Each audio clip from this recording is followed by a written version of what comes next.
Tuh. Tadi Mbak Alisa tadi kan mengatakan Gus Dur itu bukan bela Cina, bukan bela Konghucu, bukan, enggak. Gus Dur itu menegakkan keadilan. Jangan iki ya iya. Ajak muring-muring Alisa. Gus Dur itu setia kepada hatinya wong cilik. Wong cilik iki nek karo Cina iki sayang banget. Wong cilik Jawa iki. Dadi nek ana Cina becak iku sedih hatine. Walah Cina kok becak. Ngono kuwi. Saking apike wong Jawa Lis, saking apike nek wong Jawa becak ora apa-apa, kere ya wis pancen wis pantese kere ta. Ana Cina kok becak, Cina kok kuli ning pasar kan mesake ya ngono ki to gitu. Cina iku kudune duwe piramid no ngono ki ta. Saya mohon kita memiliki kemesraan terus-menerus. Salah satu metode kebersamaan adalah Anda menemukan komunikasi yang mesra secara budaya. Jadi ngene-ngene iki ojo selalu formal, ojo belum tok urip iku ana daginge, ana sarafe, ana otote, ana aluse, ana helai-helai yang lembutnya. Hidup itu lengkap. Sekarang ini kebanyakan orang tuh belum tok, keras tok gitu. Padahal hidup itu macam-macam. Bahkan yang paling vital dalam hidup adalah sesuatu yang pada saatnya keras dia keras dan pada saatnya lembut dia lembut. Paham are-are? Itu yang paling vital dalam hidup itu malah seperti itu. Kapan harus keras? Keras. Kapan harus lembut karena tidak diperlukan? Lembut.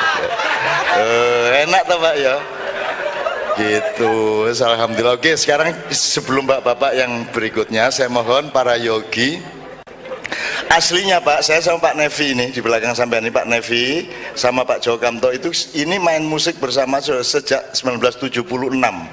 Jadi sudah 40 piro tahun gue 46 tahun ya. Nah pada tahun 1977-78 itu kita bikin musik puisi yang berjudul Yogi Pak. Jadi saat durungnya sampean jadi sampean Cik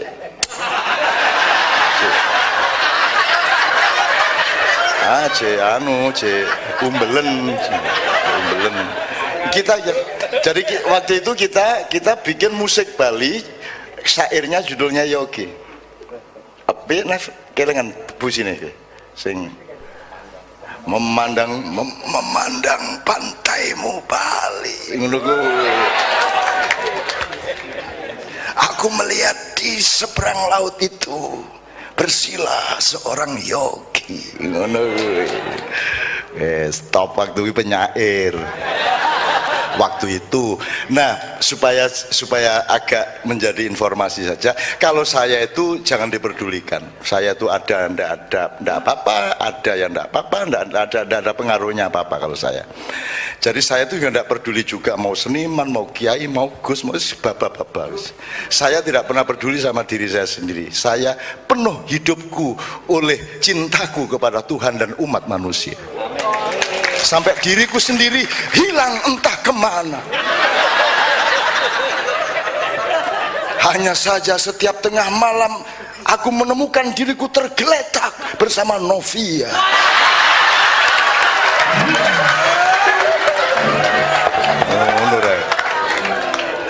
Nah sampean tak kandhani timbangane bingung nyeluk Pak Gus Dur. Aku ya diceluk Pak Cak Nun barang gitu. Tapi juntrungnya itu begini. Jadi Gus itu panggilan kultural. Jadi kalau di keraton itu, kalau sampean dulu di Jogja, dari merantau ke Jogja, semua orang yang jualan di pinggir jalan atau di kampung kan manggilnya Den. Jadi kalau urusannya itu aristokrasi keraton, manggilnya Den, dari kata Raden. Kalau aristokrasinya itu pesantren, Pak Yai kan dihormati sebagaimana raja, maka panggilannya Gus, dari bagus. Jadi anak kiai lahir cepret itu wis langsung Gus, itu aslinya. Lah saya, bapak saya bukan kiai, bapak saya petani, duwe kebo, sapi, wedhus, jaran, bedes, sapi turute, maka saya dipanggil Guk. Saya tidak pernah dipanggil Gus sampai hari ini. Nah, untuk soal Gus ini sekarang sudah menjadi ikon di mana-mana, tapi tidak pernah difahami sejarahnya. Aslinya di pesantren, Gus itu anak kiai. Nanti dia dididik nyantri kepada bapaknya, mbahnya sendiri. Begitu dia bisa kitab kuning, kemudian bisa mulai mulang ngaji. Setelah Isya dia mulai bukan Gus lagi. Kalau begitu bisa ngajar ngaji disebut Yai, bukan Kiai, Yai.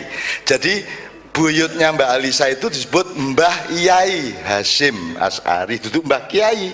Kiai itu dari Jawa Tengah, karena orang Jawa Tengah itu semua dikasih Ki. Orang yang dihormati disebut Ki Hajar Dewantoro. Siapa lagi? Ki Bot, Ki Anom Suroto, ya sapi turute ya. Oke. Nah, begitu ada seorang yai datang dari Jawa Timur mengajar di Jawa Tengah, dia disebut Kaiki Sopo. Oh, Kaiki Yai, akhirnya jadi Kiai. Nah, karena Jawa Tengah dulu adalah punya Jogja, Jogja adalah ibu kota Republik Indonesia, maka mainstream bahasa berasal dari sini dulu sebelum Betawi. Maka kata Kiai lahirnya dari sini dulu. Itu karanganku.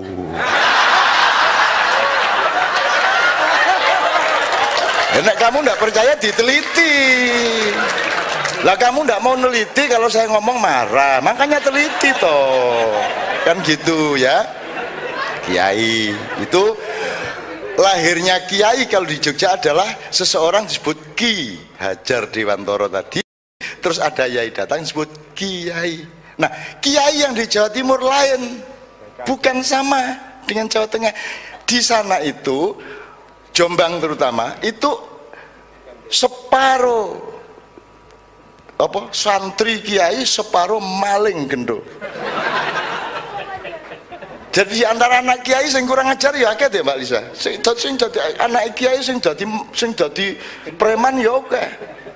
Nah, tapi rakyat kan tetap menghormati anak kiai. Betul enggak? Suatu hari ono kendurenan, sunatan, mantenan, dilalah anak Pak Kiai sing ora nyantri, yaitu sing gendo preman kuwi mau, liwat langsung dijaluk ndongani. Ngono ceritane. Padahal dhek ora iso ndonga. Akhire dhek dikongkon Kiai. Ngono. Kiai itu. Terus yang sebelahnya Kiai. Kiai, semua melemparkan ke sebelahnya Kiai. Akhirnya sing terakhir terpaksa berdoa. Orang menyebut oh sing ndonga kuwi Kiai. Ngono ceritane. Itu karangan kedua. Oke, lah kowe ngopo ngelundasmu ya ta? Hidup begitu nikmat, Allah memberikan rahmat yang luar biasa. Tidak usah uang, tidak usah kesuburan alam, di dalam dirimu sendiri terdapat pernik-pernik emas, permata, batu mulia yang kalau engkau menggalinya menjadi nikmat dan indah luar biasa. Ngono rek ya. Tak tambah didik ya. Iki Alisa aja seneng hati ini. Jadi gue ini kan Gus Dur ya rasa nyerem-nyerem ke. Gus Dur ini nakale pol. Nek cara Jawa Timur belunat, belubut. Nek beling ono elek didik. Iki belunat itu pokoknya nakal. Dan itu enggak waktu kecil tok, sampai tua loh sih nakal. Gus Dur. Jadi pada suatu hari Bapak Ian belum pernah dengar sampean. Beliau kuliah di Mesir, tinggal di Kairo, satu kos sama Gus Mus, yaitu Kiai Haji Mustafa Bisri, tempat kosan.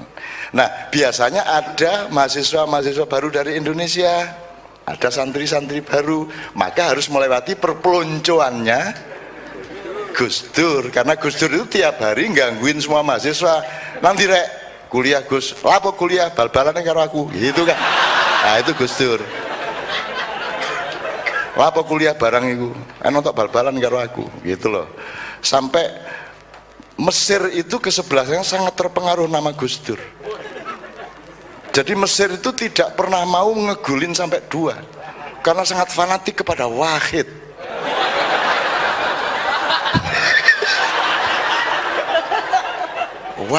Wahid satu. Beneran nih gue karanganku. Oke, datanglah yang kemarin menjadi kiai besar dari Gontor, yaitu Kiai Haji Syukri Zarkasi. Datang Arab kuliah ning Al Azhar Kairo dan harus sowan kepada sesepuh. Siapakah sesepuhnya? Kiai Haji Abdurrahman Wahid, kan gitu. Begitu medaya, Gus nyuwun sewu kula nuwun, assalamualaikum. Lho, Syukri ta? Nggih Gus. Oh alah, kate kuliah ndek kene ta le? Nggih. Ingin mlebu lungguh. Terus ditemui sama Gus Dur. Terus Gus Dur bengok, Mus. Godhokno wedang, Mus. Iki ana daya iki lho. Nggih. Oh nggih, gitu kan. Wis Gus Mus bikin kopi nggodhok wedang, gitu kan. Terus sambil Gus Mus nggodhok wedang di dapur, Gus Dur marani njupuk gelas untuk kopinya nanti. Terus ndek ngarepe Sukri, ya apa Gontor kabari, gitu kan. Terus Gus Dur iku ngelapi gelasnya nganggo celana dalam. Mbuh njupuk ndek endi. Dadi ngene iki, shit. Ya apa kabar Gontor?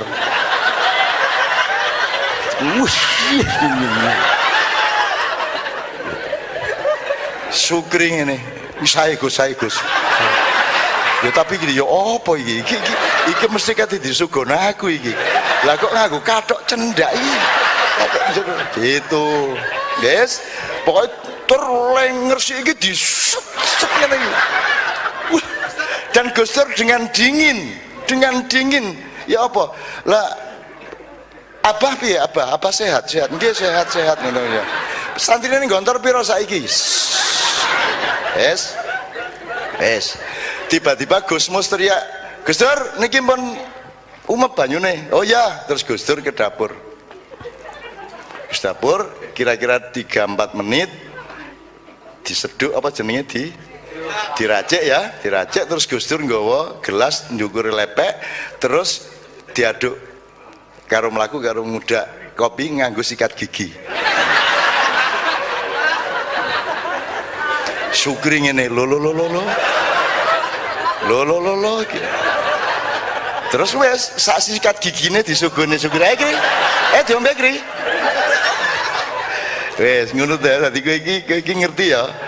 Kowe nek kepingin dadi wong ampuh kaya Gus Dur, mulai sesuk gawe kopi ya toh, golek sempakmu sing wis lawas, dinggo ngresiki gelasmu, ngono ya. Iki jare Mbak Alisa tadi, sing kok tiru elmune, sing kok tiru mutune, ojo kebiasaane. Engko sing kok tiru kathok cendake, sing kok tiru sempake, sing kok tiru sikat gigine. Wong Gus Dur iki dipecat karo MPR metu istana kathokan cendak kemul sarung kok. Kemulan sarung ngene iki. Terus wong sedih kabeh ndelok Gus Dur, ya Allah, Gus Dur ya Allah, gak tega aku, Gus Dur kathokan di istana lho. Padahal Gus Dur iku acting. Jarno cek nangis arek-arek. Terus begitu mlebu, terus dek ndek mburi lawang ngene, yes. Lho kok yes Gus? Maca sejarah. Dari Kaisar Konstantin sampai Presiden Perdana Menteri Indiae, Ratu Mojopahit, Ratu Sima Sriwijaya, ono ta sing wani ndek kratone ndek istanane kathokan cendak.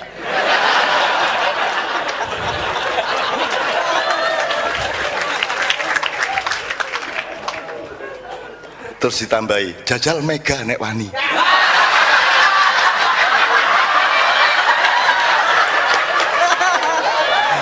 Tambahanku dhewe. Nyuwun ngapunten, ayo jenenge guyon oke ya. Saya akan minta kepada Pak Yai Muhaimin untuk meneruskan, tapi saya kasih ujung cerita tadi karena yang cerita mengenai kopi dengan gelas dan celana dalam dan sikat gigi tadi adalah Gus Dur sendiri kepada saya. Karena aku nesu tau aku wong Gontor ya. Saya kan wong Gontor, kiaiku dipelkodo kaya ngono kuwi kan gitu. Aku nesu no akhirnya. Lho kuwi karep sampean iku ya apa, Gus? Kok sampean suguhi kiaiku nganggo sempak iki piye? Jadi dia ternyata cerita ke saya itu karena saya orang Gontor ngono lho. Kurang ajar wong situ iya ngono. Ya wis. Iya ben mangkel aku. Terus Gus Dur guyu nyekekek kayak biasanya toh, nyekekek. Sampeyan niku Cak. Lho apa iku sempak iku lak mergo dipotongi ngono iku kain bersih kok gurung tau dienggo kok. Itu kain biasa cuman bentuknya sempak. Jadi makanya nek ana apa-apa iku ndelok esensine, aja ndelok bentuke. Aja ndelok raine, aja ndelok identitasnya, tapi lihat perilakunya, kan begitu. Lihat fungsi dan manfaatnya, jangan dilihat apa jenenge lembaganya apa, namanya apa, institusinya apa. Lu sikat gigi, Gus. Lu sikat gigi kurang tinggal plastik kok. Plastik kan nggak bisa ditempelin apa-apa. Dan itu belum pernah saya pakai. Itu dari toko langsung tak buka. Nggak ada masalah sebenarnya. Cuman karena orang punya kesan itu sikat gigi, biasa didelen di untu, kok didelen di kopi, orang bingung. Itu bukan kebingungan hakiki, itu kebingungan budaya. No. Jadi Anda jangan tertipu oleh hal seperti itu. Begitu penjelasan Gus Dur versi saya.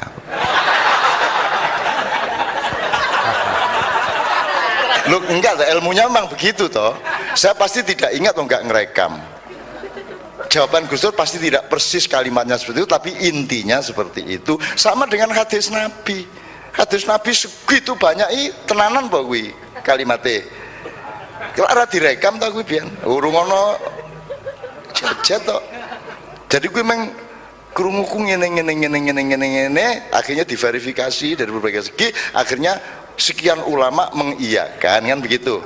Jadi nek Quran itu setiap huruf, setiap harokat itu pasti, tapi kalau hadis kan tetap asal usulnya seperti itu. Apalagi hadis KW4 saya tentang omongannya Gus Dur, kan gitu.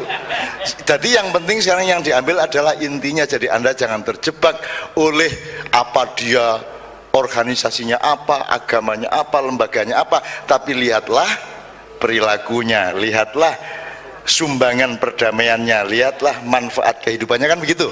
Setuju anak-anakku sekalian? You understand? 10